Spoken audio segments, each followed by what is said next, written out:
અને કેસાજી ઠાકોર. માન્ય અધ્યક્ષશ્રી, આપના મારફત શ્રીને પૂછવા માગું છું કે આ ધાનેરા ખાતે આવેલી રેફરલ હોસ્પિટલ એ વિસ્તાર માટે ખૂબ આશીર્વાદરૂપ છે.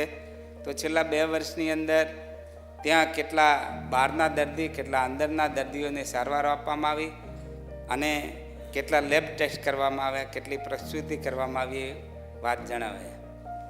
માન્ય અધ્યક્ષ મહોદય, 2024માં 86,868 બહારના દર્દી અને 9,543 અંદરના દર્દી, 199 પ્રસૂતિ અને લેબ ટેસ્ટ 37,846 છે. 2025માં 86,000 અંદરના દર્દી અને બહારના દર્દી એટલે ઇન્ડોર અને ઓપીડી આ બે જશે. Yes yes. હા, એટલે બહારના એટલે બીજા રાજ્યોના એવું નહીં. નહીં, અંદર દાખલ કરેલા દર્દીઓ એટલે 86,397 બહારના, યાની કે જે દવા લઈને, પ્રાથમિક ટ્રીટમેન્ટ લઈને, રજા લઈને જતા રહ્યા, અને દાખલ કરેલા 6,495, 64 પ્રસૂતિ અને 34,484 લેબ ટેસ્ટ કરવામાં આવેલા છે.